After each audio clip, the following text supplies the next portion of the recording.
11वी 12वी first year second third करायला आणि त्यामुळे 20 नवीन शैक्षणिक धोरण मोदीजींनी मांडलं. पण त्याच वेळेला महाराष्ट्रामध्ये उद्धवजींचं सरकार होतं आणि एक विचार प्रवाह डेव्हलप झाला जो आजही आहे की जे केंद्र करेल ते आम्ही करणार नाही. त्याचं नेतृत्व ममता बॅनर्जीने केलं आणि उद्धवजी मग त्या नेतृत्वाला जॉईन झाले. परिणामी 22ला एकनाथजींचं सरकार येईपर्यंत नवीन शैक्षणिक धोरणात न पण लिहिलं गेलं नाही. त्यांनी असं बांधूनच ठेवून दिलं. एक समिती केली माशेलकरांच्या अध्यक्षतेखाली, पण त्याच्या सूचना पण बघितल्या नाही. ते केंद्र काय आपण करणे का नाही. 22ला मात्र मला योजनापूर्वक शिक्षण मंत्री केलं गेलं, कारण मी 20 वर्ष अखिल भारतीय विद्यार्थी परिषद, आधी विद्यार्थी, मग फुल टाईमवर आणि नंतर 3 राज्य ऑल इंडिया अशा जबाबदाऱ्या घेणारा. त्यामुळे असं म्हटलं गेलं की शिक्षणातलं तुला, कारण ज्या डिमांड आम्ही केल्या त्यात नवीन शैक्षणिक धोरणामध्ये आलं. व्यवसायाभिमुख शिक्षण मिळालंच पाहिजे, शिक्षणावर त्याला जोडून एक उपप्रश्न विचारते दादा. महाराष्ट्रामध्ये शिक्षण मंत्री होणं हे फार काटेरी कुंपण असतं आणि अगदी काटेरी मुकुट असतो तो, की तो घेऊन चालायचा म्हणजे फार कठीण असतं. तर हे तुम्ही तुमच्या कार्यकाळामध्ये उत्तमरित्या पेललं तसं म्हटलं तर वावगं ठरणार नाही, कारण फार काही आम्हाला माध्यमांना त्या काळामध्ये बातम्या दादानी मिळू दिल्या नाहीत. मी PWD आणि महसूलमध्ये असतानाही नाही मिळू दिलं तुम्हाला. तर त्यामुळे ह्या नवीन शैक्षणिक धोरणाची अंमलबजावणी 2 वर्ष उशिरा सुरू झाली. मला त्यामुळे ज्यांनी कोणी हे म्हटलं की आपको लगेगा कि आपको साइडिंग में डाल रहे नहीं, ये आपको अच्छा जमेगा इसलिए दे रहा है. मी खूप वेगाने हा विषय नेला आणि देशात आता नवीन शैक्षणिक धोरणाच्या अंमलबजावणीमध्ये देशात आपण फर्स्ट आलो. त्याची जी वेगवेगळी वैशिष्ट्य सांगायची त्याच्यामध्ये प्रामुख्याने मातृभाषेतून शिक्षण यावर आम्ही भर दिला. त्याच्यानंतर नॅक म्हणजे कॉलेजेसची दर 3 वर्षांनी चेकिंग करणं, सगळ्या सुविधा आहेत ना, त्या नॅकमध्ये आपण 1100वर होतो तर आम्ही 2200वर नेलं. कॉलेजेस आपल्याकडे 6000 आहेत, त्यामुळे अजून उद्दिष्ट खूप मोठं आहे. नॅकमध्ये आपण गेलो. त्याच्यानंतर नवीन शैक्षणिक धोरणामध्ये 3 वर्ष नंतर 4थं वर्ष अपेक्षित आहे, जे व्हॉलंटरी आहे, ते आपण ह्या वर्षीपासून सुरू करतो आहे, की ज्याच्यामध्ये इनोव्हेशनवर जास्त भर दिलेला आहे आणि त्याची सगळी तयारी आम्ही करतो आहोत. आत्ता अशी स्टेज आहे की हे जे अपेक्षित होतं मायनर आणि मेजर 70 आणि 30, हे आम्ही खूप म्हणजे नवीन शैक्षणिक धोरणाच्या अंमलबजावणीची पहिली बॅच छोटी यावर्षी बाहेर पडली. छोटी कोणत्या अर्थाने की 400 स्वायत्त महाविद्यालय आणि 1200 PG डिपार्टमेंट अशामध्ये पहिलं केलं. त्याच्या नेक्स्ट इयरला लगेच सगळ्यांचं केलं. त्यामुळे नेक्स्ट इयरला बॅच येईल ती 6000 कॉलेजेसची येईल आणि लाखो विद्यार्थ्यांची येईल. महाराष्ट्राला उच्च शिक्षणाचं राष्ट्रीय केंद्र बनवण्यासाठी म्हणून महाराष्ट्र सरकारचे आणि विभागाचे खास करून पुढच्या 5 वर्षाचे प्राधान्यक्रम असे काय तुम्ही ठरवलेत, म्हणजे ह्या 5 वर्षात? पहिला प्राधान्यक्रम जो आहे तो मुलींचं शिक्षणातलं प्रमाण वाढवणं. मी बरं वाटावं आणि 33% महिला आरक्षण येणार आहे म्हणून म्हणत नाही, पण भरपूर वर्ष वापरली न गेल्यामुळे असेल, पण त्यांच्याकडे ब्रिलियन्सी जी आहे तिला आता एक्सपोजर द्यायला लागेल, ज्याचा तिच्यासाठी उपयोग होईल आणि समाजासाठी उपयोग होईल. ती प्रामाणिक असते, म्हणजे महिला भ्रष्टाचारी आहेत अशी प्रमाण नाही तसं नाही, पण ते नके बरोबर आहेत. तिची बाउंडिंग निर्माण होतं तिच्या जॉबशी. ती सगळं स्वयंपाक करून मंत्रालयात 10ला पोचण्याची धडपड करते. आमचा जो पुरुष आहे तो सगळेच नाही, पण काही जण म्हणतात की कोण बघताय म्हणून, कारण तिकडे काय एका रेंजनंतर थंबीम काही नाही आहे ना, पण ती मात्र कोणी बघून मग ती 10ला पोचते. आणि त्यामुळे मुलींच्या शिक्षणामध्ये आम्ही 100% फी माफी केली. त्याच्यात अदर फीच्या नावाने संस्था लुटायच्या, तर आता अदर फी ही ट्युशन फीच्या पोटात टाकून दिली, की जेणेकरून आम्ही ती रिएम्बर्स करणार, तुम्ही वेगळी बघायचं आवश्यकता नाही. एक निर्वाह भत्ता नावाची योजना सुरू केली, ज्यात पुण्यासारख्या शहरात दरमहा 6000 रुपये मुलींना मिळतात, म्हणजे वर्षाचे 10 महिने धरून 60,000 मिळतात वगैरे वगैरे. हा एक भाग झाला.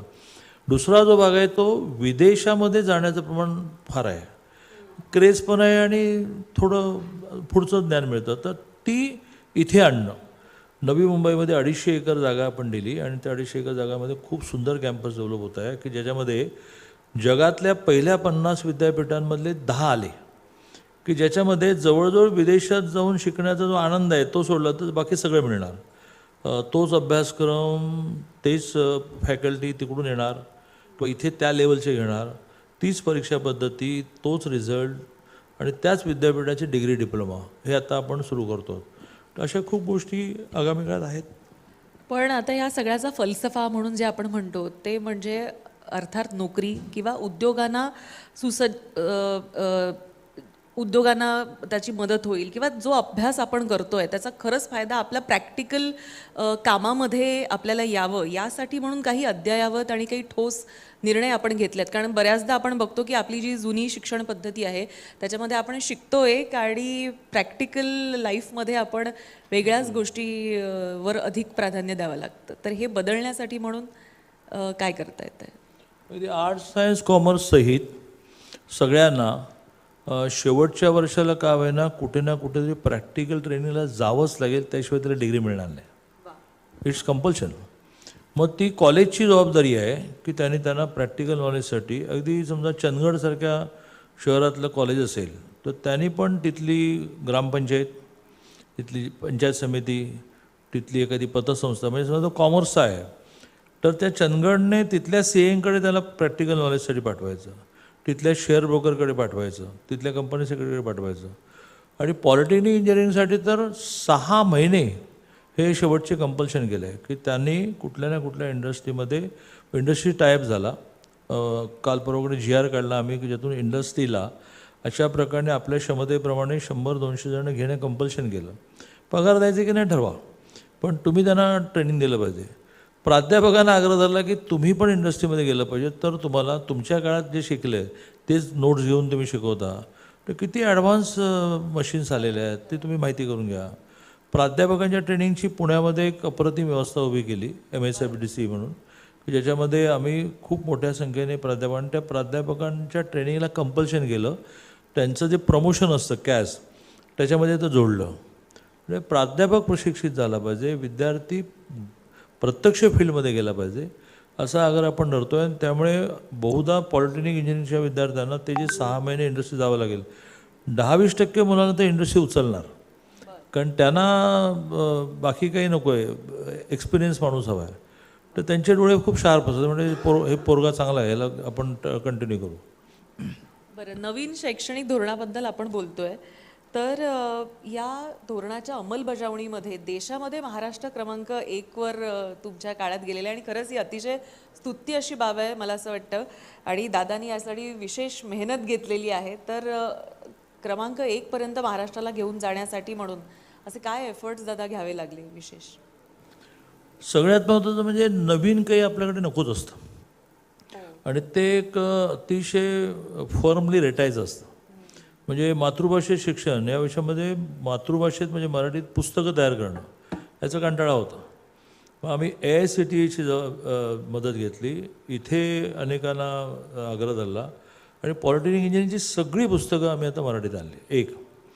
एक सॉफ्टवेअर डेव्हलप करण्यासाठी आम्ही वारंवार मुंबई IITमध्ये गेलो की जे सॉफ्टवेअर असं आहे की आता मी मराठीत बोलतो आहे तर समोरच्यांना पाहिजे त्या भाषेत हे माझं सगळं भाषण ऐकायला मिळेल. तर लेक्चरर कुठल्याही भाषेत शिकवू देत, काय मातृभाषेत शिक्षणाशिवाय इनोव्हेशनकडे माणूस जात नाही. त्याला सब्जेक्ट बेसिकली कळणं म्हणतात आणि तो मात्र इंग्लिशमध्ये ते ऐकल्यानंतर डोकमपट्टी करून पास होतो आणि मग पास झाल्यानंतर तर नोकरी मिळते, पण त्यांनी काही नवीन करणं होत नाही. तर असा रेटा लावला आम्ही. नॅकसाठी आम्ही आदेश काढला की ज्यांना नॅक नाही आहे त्यांना आम्ही फॅसिलिटीज देणार नाही, त्यांचं ॲफिलिएशन रद्द करू. एकदम 1100चं नॅक आमचं 2200 झालं. असं अतिशय कठोरपणे राबवणं. समाजात जे अवेलेबल आहेत चांगले तज्ज्ञ त्यांना संपर्क करून आवाहन करणं की तुम्ही आम्हाला वेळ द्या. आता भारतीय ज्ञानपरंपरा हा नवीन शैक्षणिक धोरणामध्ये शिकवला जाण्याचा मोठा भाग आहे. तर मग ती भारतीय ज्ञानपरंपरा म्हणजे काय? आता मी बोलता उदाहरण दिलं आणि माझं वसंत व्याख्यानमालेचं व्याख्यान गाजलं की ज्याच्यामध्ये मी असे 25 उदाहरणं दिली. म्हणजे आम्ही ऑलिम्पिक म्हणतो, परंतु आता भुजच्या वाळवंटामध्ये 10,000 क्षमतेचं स्टेडियम सापडलं. त्याचा अर्थ आमच्याकडे 10,000 क्षमतेची स्टेडियम त्यावेळेला होती. तर दिस इज भारतीय ज्ञानपरंपरा की ज्याच्यातून आपण आपल्या एकूण सगळ्या म्हणजे संस्कारांबद्दल किंवा आपल्या परंपरेबद्दल जे आपण न्यूनगंड ठेवतो आहे, तर कसला जगातील जगातलं पहिलं ऑपरेशन आम्ही केलं आहे. आणि हे जे भावनिक भाषण नाही आहे, ते तथ्य आहेत त्याच्यासाठी. तर त्या सगळ्यामध्ये आम्ही खूप शोधतो. मुलींचा सहभाग किंवा महिलांचा सहभाग याविषयी आपण बोललात. त्याच पद्धतीनं मुलींच्या उच्च शिक्षणामध्ये त्यांचं प्रमाण वाढावं, कारण बेसिक शिक्षण बऱ्यापैकी होतं आहे, मुलींची संख्या जर आपण पाहिली तर, पण उच्च शिक्षणामध्ये कुठेतरी हा टक्का कमी होताना किंवा घसरताना आपल्याला पाहायला मिळतो. तर तो वाढावा यासाठी म्हणून मुलींना व्यावसायिक मोफत शिक्षण देण्याचा निर्णय आपण घेतला. हा अतिशय रिव्होल्युशनरी आहे असं म्हटलं तर वावगं ठरणार नाही. तर हा निर्णय घेताना किती अडचणी आल्या आणि आता इम्प्लिमेंटेशन त्याचं कसं चालू आहे? इम्प्लिमेंटेशन 100% झालं आहे. कारण मी स्वतः फ्लाईंग स्क्वॉडमध्ये जातो आणि जिथे जाऊन बसतोच 2-2 तास आणि मुलींना म्हणतो की कोणाला यावर्षी 100% फी माफ मिळाले मला भेटा. कॉलेजेस पण घाबरलेले आहेत सगळी. ते जास्तीत जास्त काय ते इम्प्लिमेंटेशन नाही करत असं करूच शकत नाही. त्यांनी ते फक्त अगर काय जातात ते सरकारकडून यायला वेळ लागतो ना, तुम्ही आता भरा ना मग तुम्हाला देतो. नो, तिला आता भरायला पैसे असले तर तुम्ही कशाला पाहिजे, तुम्हाला आम्ही देतोत ना. आणि आम्ही आता त्यांचे पण डिसेंबरपर्यंत द्यायचा प्रयत्न चालवला, की ज्यामुळे त्यांचा जो भाग असतो की या सगळ्या मुलींची फी आम्हाला मार्च एप्रिलमध्ये मिळत नाही, ते आम्ही व्यवस्थित माननीय मुख्यमंत्र्यांशी बोललो, लवकर पैसे मिळायला लागलो. आता ज्या अडचणी काय काय आल्या, तर अडचणी नेहमी पैशाचीच येते. 900 कोटी रुपये जास्त लागणार होते, कारण मुलींची 50% फी आपण भरतच होतो. एक घटना घडली जिचा मी नेहमी उल्लेख करतो की किती ह्या महाराष्ट्राचं देशाचं नेतृत्व संवेदनशील आहे. एकनाथजी मुख्यमंत्री होते आणि ते त्यांचं रात्रीच रात्रीच भेटीगाठी असतात. तर मला रात्री 2ला फोन आला की आत्ताच परभणीला एका मुलीने आत्महत्या केली आणि चिठ्ठी सापडली की सरकार माझी निम्मी फी भरते त्याबद्दल आभार, पण निम्मी भरायला माझ्या आईबाबांकडे पैसे नाहीत आणि गेले 4 दिवस मला वर्गातून बाहेर काढतात, तर अपमानित होऊन मी आत्महत्या करते. 2 वाजता त्यांनी मला ती चिठ्ठी व्हॉट्सअपवर पाठवली आणि ते म्हणाले की 7 वाजेपर्यंत मला महाराष्ट्रातल्या मुलींचं शिक्षण 100% माफ पाहिजे. तर मी हसलो, म्हटलं असं राज्य चालत नाही, ह्याचा भार काढायला लागतो, तो फायनान्सकडे 10 वेळा घेऊन जायला लागतो. आणि तो 900 कोटी निघाल्यानंतर थोडी चिंता निर्माण झाली, कारण खूप नवीन नवीन गोष्टी ह्या महाराष्ट्र सरकारने केल्या. मग त्याच्यामध्ये आनंदाचा शिदा आपण द्यायला सुरू, मुख्यमंत्री माझी लाडकी बहीण वगैरे. पण मी म्हटलं की नाही, हे खूप पुण्याचं काम आहे, हे आपल्याला रेटायला लागेल. आणि ते शेवटी माननीय देवेंद्रजी त्यावेळेला उपमुख्यमंत्री होते, त्यांनी आग्रह धरला, माननीय अजितदादा अर्थमंत्री होते, त्यांनी आग्रह धरला आणि फाईल थ्रू झाली आणि हे 2रं वर्ष पूर्ण झालं. आर्ट्स सायन्स कॉमर्सला आपल्याकडे फीस 600,000, पण ती पण रिएम्बर्स करतो आपण. पण polytechnic, engineering, medical, MBA, law ह्याच्या फिया मोठ्या असतात, तर त्यामुळे तिथे जाण्याचं प्रमाण कमी होतं, ते एकदम वाढलं. यावर्षीची काढतो, पण गेल्या वर्षी 53,000 मुलींची संख्या वाढली. 53,000 मला असं वाटतं इटसेल्फ हा मोठा आकडा आहे. यावर्षी ती मोठी असेल, मी आता सांगितलं कामाला लावलं सगळं. ग्रामीण आणि शहरी विद्यार्थ्यांमध्ये शिक्षणाच्या संधी संदर्भातली जी दरी आहे ती मला वाटतं कमी होणं आवश्यक आहे, आणि यासाठी म्हणून काय प्रयत्न आपले चालू आहेत? आता एक नजर टाकूयात हेडलाईन्सवर. हेडलाईन्सचे प्रायोजक आहेत पिंपरी चिंचवड एज्युकेशन ट्रस्टचे पिंपरी चिंचवड विद्यापीठ, पुणे.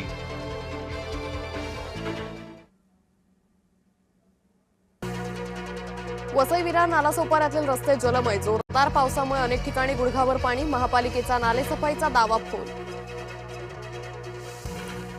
पालघर जिल्ह्यालाही मुसळधार पावसानं झोडपलं, आज आणि उद्या अतिमुसळधार पावसाची शक्यता, 2 दिवस जिल्ह्यात पावसाचा रेड अलर्ट. आज ठाणे पालघरमध्ये शाळांना सुट्टी, मुसळधार पावसाच्या इशाऱ्यामुळे प्रशासनाची. Introducing Sleepwell Ortho Pro Latex that keeps your spine aligned. To know more, visit mysleepwell.com. आज आणि उद्या मुंबईत जोरदार पावसाचा इशारा.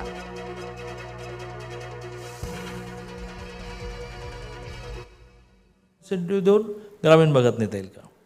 कारण ग्रामीण भागामध्ये शेवटी वर्गात बसण्याचं प्रमाण कमी काय झालं, तर तो प्राध्यापक त्याच्या कॉलेज लाईफमधले नोट्स घेऊनच शिकवतो. म्हणजे मी सरसकट प्राध्यापक आरोप करत नाही आहे ना, तर प्राध्यापक संघटना माझ्याविरुद्ध आंदोलन करतील, काही प्राध्यापक देखील इथं बसलेले आहेत ते म्हणतील, तर त्यांचं तसं नाही, तर ते कौतुकास्पद आहे.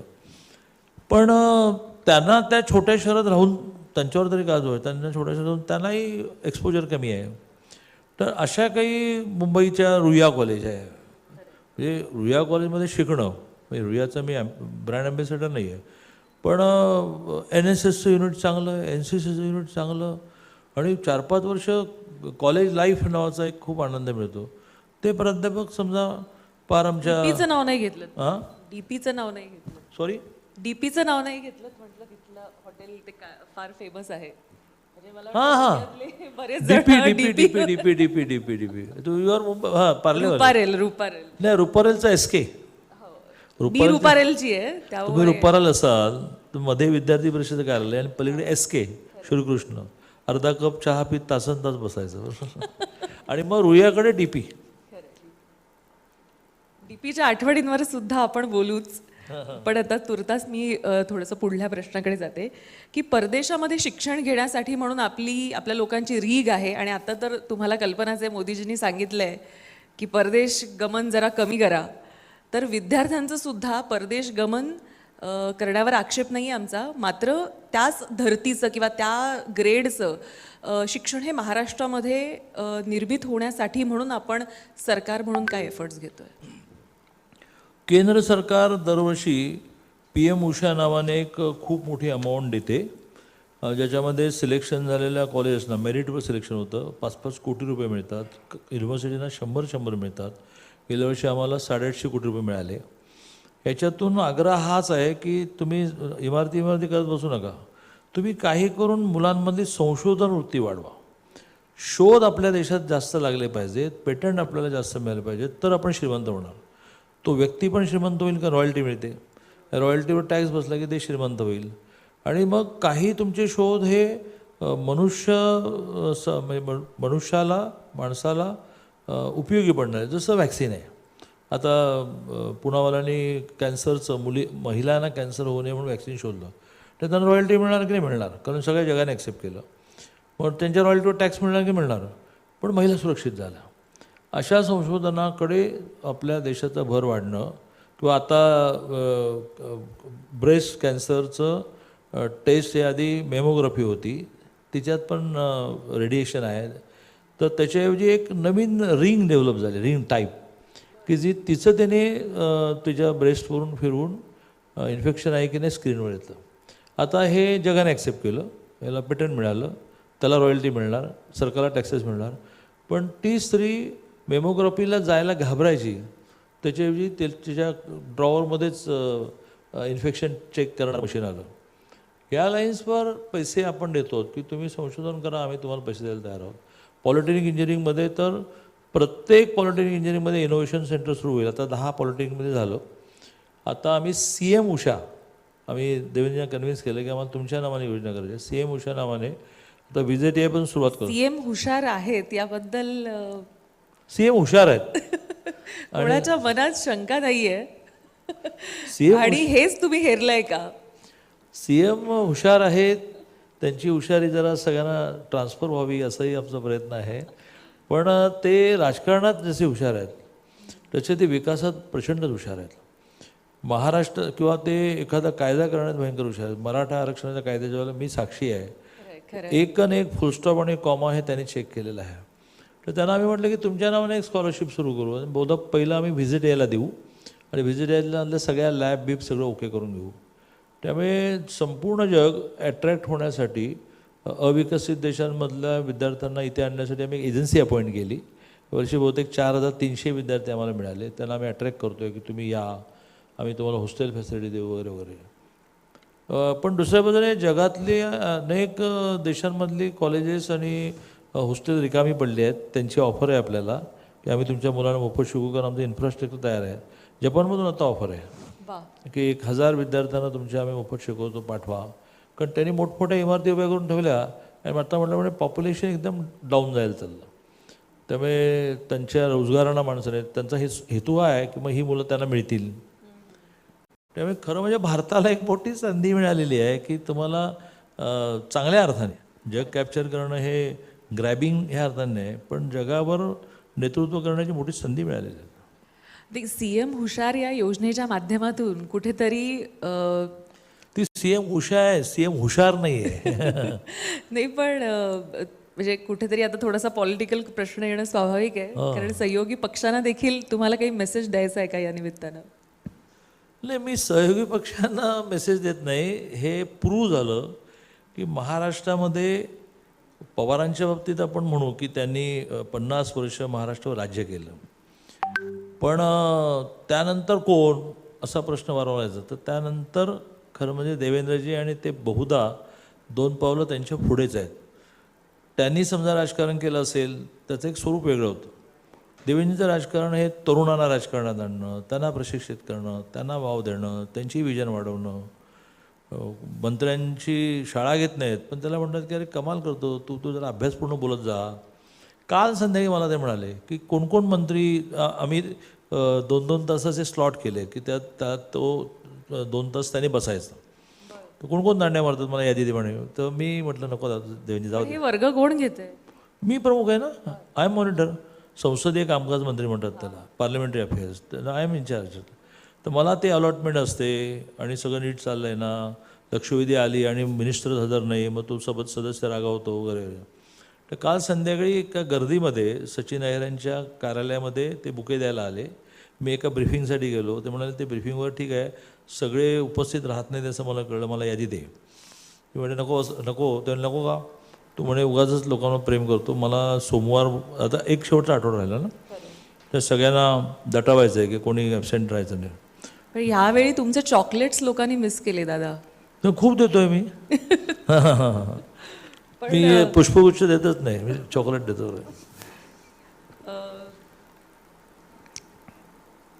तुम्ही म्हणताय की कौशल्यावर आधारित शिक्षणावर सरकार भर देत आहे, त्यासाठी म्हणून काय उपक्रम आपण प्राधान्यानं त्याच्यावर फोकस करतोय म्हणजे येत्या 29 पर्यंत किंवा पंचवार्षिक योजनेसाठी म्हणून त्याच्यावर? स्किल डेव्हलपमेंटवर, ITIवर माझ्याकडे येत नाही, ते मंगलपाल लोढाजींकडे येतं.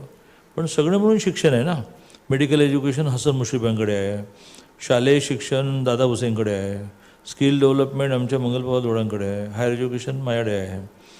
तर मी तर आता मुख्यमंत्र्यांना हा आग्रह धरला आहे की आमची एक महिना कठीण आहे, मुख्यमंत्र्यांना इतके वेळच मिळत नाही. तर दर 3 महिन्यांनी किंवा आमची एक कंबाईन मीटिंग करा. आम्ही सगळे एकमेकाशी कनेक्ट आहोत. आणि त्यामुळे आत्ता 8 स्किल डेव्हलपमेंटच्या युनिव्हर्सिटींना मान्यता दिली टप्प्याटप्प्याने. पुण्यातलं सिम्बॉयसिस, पुन्हा एकदा रुयासारखंच व्हायचं मी ब्रँड ॲम्बेसडर, पण सिम्बॉयसिस स्किल डेव्हलपमेंटचं युनिव्हर्सिटी तुम्ही बघितलं की नाही मला माहीत नाही, तुम्ही बघितलं पाहिजे. म्हणजे ब्युटी पार्लरचा तिथला कोर्स हा तुम्ही करूनच टाकाल. हां, त्याची फी पण 2 लाख आहे, पण त्यांनी खूप चांगलं मॉड्यूल डेव्हलप केलं. जवळजवळ सगळ्याच मुलींची फी कॉर्पोरेट कोणत्या मिळवतात, म्हणजे त्यांनाही फी मिळते, मुलींना फ्री शिक्षण मिळतं. तर असं स्किल डेव्हलपमेंटवर ITI सगळी अद्ययावत करून घेतो आहे आपण, पॉलिटेक्निक अद्ययावत करून घेतो आहे, इंजिनिअरिंग अद्ययावत करून घेतो आहे, वेगवेगळ्या सायन्स कॉलेजेसचं लॅब नीट करून घेतो.